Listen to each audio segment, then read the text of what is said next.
Hello, welcome back to my channel.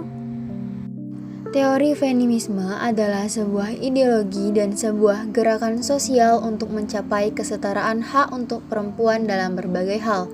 Teori ini muncul dari gerakan feminisme yang bertujuan untuk mendefinisikan, membangun, dan mencapai kesetaraan gender di seluruh bidang termasuk lingkungan politik, ekonomi, pribadi, dan sosial.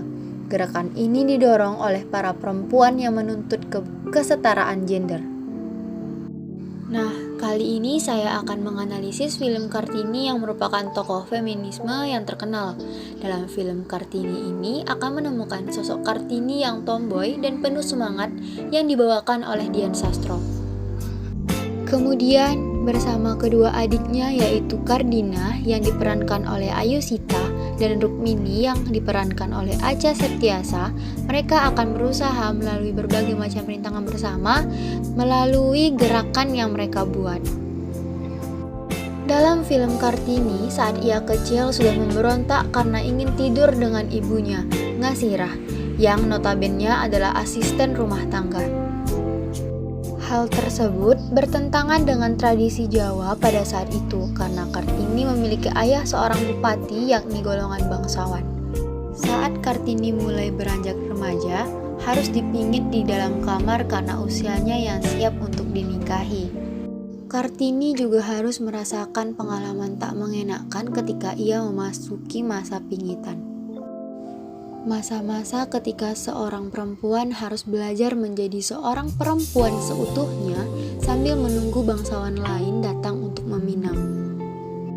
Kartini remaja yang jenuh dengan kehidupannya di rumah, dia seperti seorang burung cantik yang harus berdiam diri di dalam sangkar emas pendopo. Secercah harapan muncul ketika sang kakak, Sosro Kartono yang diperankan oleh Reza Rahardian, menawarkan kunci untuk keluar dari pingitan. Dari sinilah proses pencarian wawasan Kartini pun dimulai. Perhatian kamu gue. Kalau kamu masih bisa membuat tidak jadi Raden Ayu, iku iso dadi hadiah sing paling apik buat Niki. Kalau cita-cita iso dihati-hati, ora ono wong kaya Pandhita Ramabayi. Mas, wong tubuhe Pandhita Ramabayi iki ora dikurung nang ora pingitan. Tubuh bisa hancur di telan tanah atau dibakar di atas kayu bakar. Anangan pikiranmu tidak ada batas waktunya. Mbel. Kosibel. Ngosek. Linggo.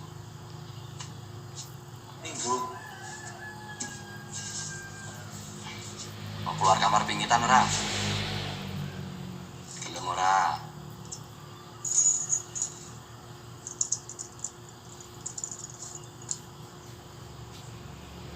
Lebu ning kamarku.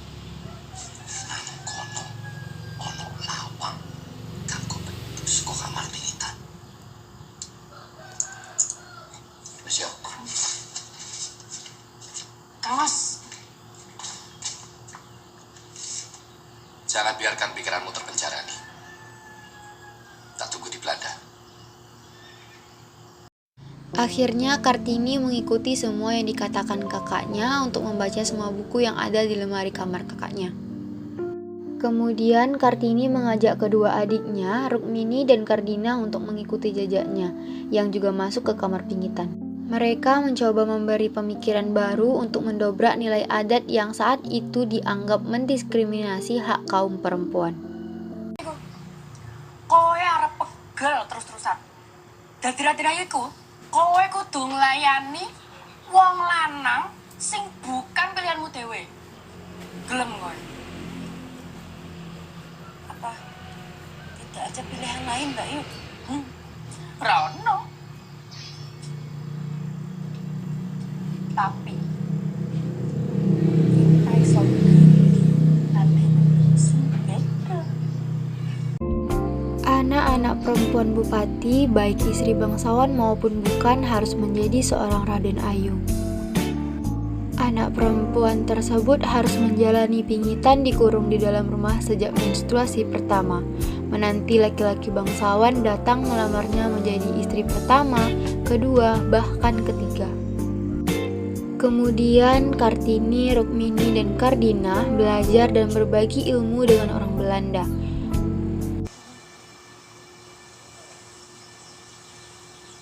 Stella? Dus jij bent een feminist, Stella? Afgezien van de natuurlijke biologische aard, geloof ik dat mannen en vrouwen gelijke rechten hebben. Mijn land zijn meisjes als geketen. Wij hebben maar weinig kans op moderne onderwijs van jouw regering.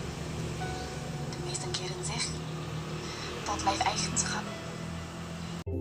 Setelah membaca surat dari Stella, Kartini mengobrol dengan para wanita di Jepara, menanyakan kepada mereka umur berapa mereka menikah, dan ternyata umur belasan mereka sudah dituntut untuk menikah.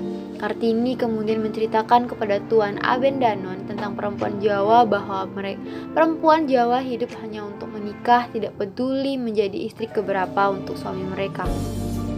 Pendidikan adalah satu-satunya cara mengubah mereka. Kartini akhirnya membuka kelas membaca dan menulis untuk perempuan Jawa di pendopo. Namun tiba-tiba saja Bupati Tegal, Dimas Aryo Reksinegoro, ingin melamar Kardina. Saat itu perasaan Kardina tidak enak saat mengikuti pengajian di pendopo. Ternyata benar bahwa Kardina dipaksa untuk menikah dengan Bupati Tegal yang sudah mempunyai seorang istri. Kemudian setelah selesai pengajian, Kartini menghampiri kiai tersebut. Benar-benar arti dari surat Al-Fatihah. Kebenaran menika namung kagunganipun Gusti Allah Ndoro Ajeng. Saya sekedar menyampaikan apa yang saya ketahui. Menapa wonten Pak Kiai ayat Al-Qur'an yang menjelaskan tentang ilmu? Iqra bismi rabbikal ladzi khalaq. Bacalah atas nama Tuhanmu yang menciptakan. Itu ayat pertama kali yang turun di bumi, yang meminta Kanjeng Nabi Muhammad SAW untuk membaca. Apakah dijelaskan dalam ayat itu bahwa membaca itu hanya untuk laki-laki? Semua manusia, laki-laki atau perempuan, diwajibkan untuk membaca. Kartini dipinang oleh Bupati Rembang, Kanjeng Joyo Diningrat. Namun tidak semudah itu Kartini menerima dinikahkan. Ia membuat syarat untuk calonnya jika ingin menikahinya. Dari beberapa syarat yang diajukan oleh Kartini, ada syarat yang mengandung feminisme, yaitu mengharuskan calon suaminya mendukungnya untuk membuat sekolah bagi perempuan dan orang-orang miskin. Film ini mengisahkan tentang perjuangan Kartini untuk memperjuangkan hak-hak perempuan. Nah, ini termasuk ke dalam usaha untuk kesetaraan gender. Diceritakan tentang Kartini yang tidak ingin menjadi Raden Ayu yang hanya hidup menjadi istri yang bersedia dipoligami. Kartini ingin perempuan memiliki hak yang sama dengan laki-laki, terutama dalam bidang pendidikan. Segala usaha dilakukan Kartini untuk dapat mewujudkan cita-citanya. Akhirnya perjuangan Kartini tidak sia-sia. Ia dapat mendirikan sekolah untuk perempuan dan orang miskin atas dukungan suaminya, walaupun ia tidak dapat melanjutkan sekolah seperti keinginannya. Salah satu bentuk feminisme dalam film ini adalah adanya gerakan Kartini untuk memperjuangkan kebebasan perempuan dengan melawan tradisi yang ada di Jawa bahwa wanita hidup hanya untuk menikah. Kartini memperjuangkan kebebasan perempuan dengan mengajak kedua adiknya untuk ikut mendukung agar pemikirannya semakin kuat, karena Kartini tahu bahwa ia akan banyak mendapat pertentangan.